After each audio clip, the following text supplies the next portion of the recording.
اگر زندگی کے سبق میں آگے بڑھنا ہے، کامیابیاں آگے اور سبقت لے جانا ہے تو ان فرامین پہ عمل کریں۔ وقار بھی ملا، مانگنا بھی ملا، رونا بھی ملا، اشک بھی ملے، آنسو بھی ملے۔ ایسا ممکن ہے کہ میں مالدار ہو سکتا ہوں؟ ہاں ہو سکتا ہے، پر میں اللہ نے قرآن میں فرمایا ہے کہ جب تم استغفار کو لازم پکڑو گے، بیٹے، نہریں، نعمتیں، میوے، رزق میرے حضور کے ایک ایک فرمان میں سچ ہے، حقیقت ہے، حقیقت ہے۔ اگر زندگی کے سبق میں آگے بڑھنا ہے، کامیابیاں آگے اور سبقت لے جانا ہے تو ان فرامین پہ عمل کریں۔ یہ جو چھوٹی چیزیں میں نے آپ کی خدمت میں عرض کی ہیں، ان پہ عمل کریں۔ آئیں پھر ایک اور چیز بھی تحفہ دیتا ہوں، حضرت امام حسن کا۔ یہ وہ گھرانہ ہے اہل البیت کا جن کی برکتوں سے معاشرے کو، زمانے کو دنیا بھی ملی، دین بھی ملا، عشق بھی ملا، حرمت بھی ملی، عزت بھی ملی، وقار بھی ملا، مانگنا بھی ملا، رونا بھی ملا، اشک بھی ملے، آنسو بھی ملے، اور اللہ کے خزانوں سے لینے کا مزاج بن گیا۔ اللہ سے لینے کا مزاج انہوں نے بنایا۔ امام حسن بیٹھے تھے جو حضرت امام حسین کے بڑے بھائی تھے رضی اللہ تعالیٰ عنہ، سلام اللہ رضوان اللہ تعالیٰ علیہ اجمعین۔ تو آپ کی خدمت میں ایک شخص آیا، کہا کہ فصل جو ہے وہ میری بہت زیادہ، اس کی کھجور کی بارش ہی نہیں ہے، اور میں نے کچھ جو بیے ہوئے ہیں، کچھ فلاں چیز ہے، بارش ہی نہیں ہے، بارش کی دعا فرما دے۔ پھر میں دعا کرتا ہوں تو ایسا کر، سارا دن استغفر اللہ پڑھا کر، استغفر اللہ استغفر اللہ استغفر اللہ استغفر اللہ۔ وہ چلا گیا۔ ایک اور آیا، یرسل السماء علیکم مدرارا، بارش۔ ایک اور آیا، کہا کچھ بھی نہیں ہے۔ ایسا ممکن ہے کہ میں مالدار ہو سکتا ہوں؟ ہاں ہو سکتا ہے۔ تو فرمایا سارا دن استغفار کیا کر، استغفر اللہ استغفر اللہ پڑھا۔ ایک اور آیا، کہا گھر نہیں ہے، جھونپڑا بھی نہیں ہے، کہ مجھے گھر مل سکتا ہے؟ فرمایا ہاں مل سکتا ہے۔ فرمایا کیا؟ میں استغفار کیا کر، سارا دن استغفر اللہ پڑھا کر، بہت پڑھا کر۔ ایک اور آیا، اس نے کہا میں چاہتا ہوں میرے باغ ہوں اور میں باغات کا مالک ہوں، مجھ جیسا فقیر تنگ دست ایسا ہو سکتا ہے؟ میں ہو سکتا ہے۔ میں کیا؟ میں استغفار کیا کر۔ جو سائل آ رہا تھا اسے استغفار بتا رہے تھے۔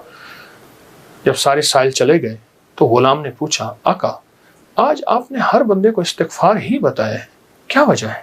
اور میں اللہ نے قرآن میں فرمایا ہے کہ جب تم استغفار کو لازم پکڑو گے، جب استغفار کو لازم پکڑو گے، پھر میں بارشیں برساؤں گا، پھر میں پھل دوں گا، پھر میں بیٹے دوں گا۔ اس میں ایک سائل وہ بھی آیا تھا جس کی اولاد نہیں تھی، اسے بھی فرمایا استغفار کر، اور اس نے میاں بیوی نے خوب استغفار کیا اور اپنے بیٹے عطا فرمائے۔ مدرارا بے اموال و بنی، انہارا، بیٹے، نہریں، نعمتیں، میوے، رزق، استغفار۔ اچھا استغفار سے مراد کیا ہے؟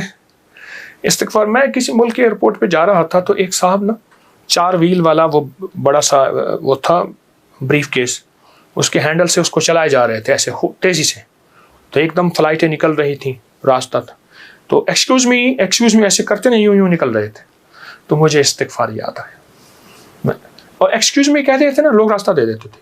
اچھا، جب بندہ استغفار کہتا ہے، استغفار کرتا ہے، ایسی راہیں کھل جاتی ہیں، ایسے راستے کھل جاتے ہیں، ایسی منزلیں آسان ہو جاتی ہیں۔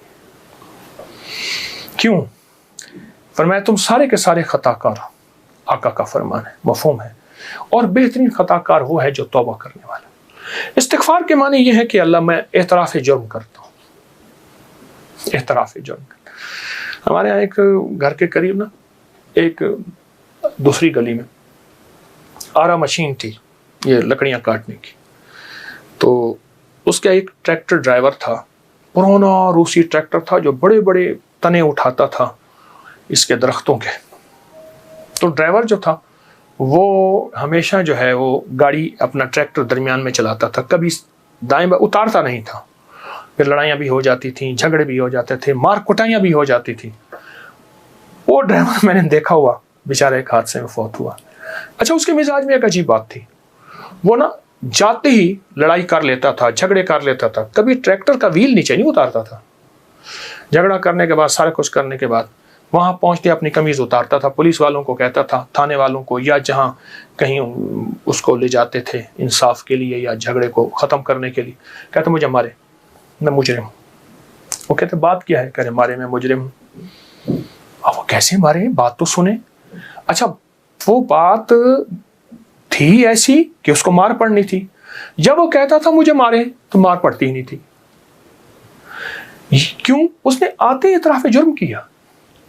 جو استغفار کرتا ہے وہ سارا دن جرم کا اعتراف کرتا ہے، مولا میری تنہائیاں بھی داغدار ہیں، میری آنکھیں، میرا دل، میرے جذبے، مولا میری دن رات سارے داغدار ہیں، مجھے اپنی پستی پہ شرم ہے، مجھے اپنی پستی پہ شرم ہے، تیری وسعتوں کا خیال ہے، پر اپنے دل کو میں کیا کروں، اسے پھر بھی شوق وصال ہے، یاد میں تیری سب کو بھلا دوں، کوئی نہ مجھ کو یاد رہے، کچھ تجھ پہ سب گھر بار لٹا دوں، خانہ دل آباد رہے، نظر سے اپنی سب کو گرا دوں، فقط تجھ سے فریاد رہے یا رب تو میرا اور میں تیرا یار رہوں، ہر وقت ذکر و فکر میں تیرے مست رہوں، سرشار رہوں، ہوش رہے نہ مجھ کو کسی کا مگر میں تیرا ہوشیار رہوں۔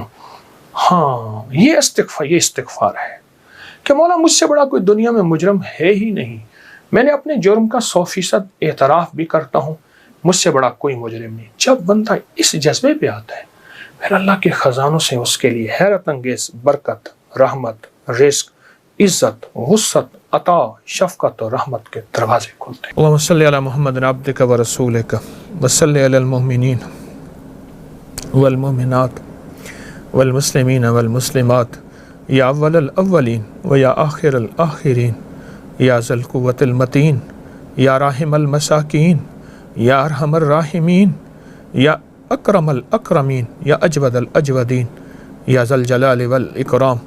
اللہم اغفر لی وارحمنی وعافنی، اللہم اغفر لی والی والدی وللمؤمنین والمؤمنات والمسلمین والمسلمات الاحیاء منہم والاموات انک مجیب الدعوات نستغفرک ونتوب الیک۔ پروردگار عالم جس طرح ہم یہاں جمع ہیں ایسے جنت میں جمع کر دے، خاتمہ ایمان پہ کر دے، اور جن کی مائیں ہیں ان کی آنکھوں میں محبت دے دے، الفت دے دے، ان کے بولوں میں نرمی اے مولا، اور جن کی اس دنیا سے رخصت ہو گئی ہیں ان ماؤں کو نہ بھولیں، ان کی قبروں کو نہ بھولیں، ان کو ہدیہ دینا نہ بھولیں۔ اللہ وہ گھڑی کیسی ہوگی جب موسیٰ علیہ السلام، جس کو قرآن میں موسیٰ فرمایا اور ان کا نام یوں خابص، اے اللہ وہ اپنی ماں کو کیسے محبت دیتے ہوں گے۔ موسیٰ، یا اللہ ہمیں بھی ماؤں کو دعائیں عطا فرما اور دعاؤں سے دور نہ فرما، وفاؤں سے دور نہ فرما، کیفیات سے دور نہ فرما۔ میرے آقا حج پہ تشریف لا رہے تھے، اماں کا مزار آیا، اب ہمیں سارا لشکر وہیں رہ گیا، اور میرے آقا کی 60 سال کے قریب عمر تھی، گھٹنوں میں سر دے کے جو روئے اماں کے مزار پر،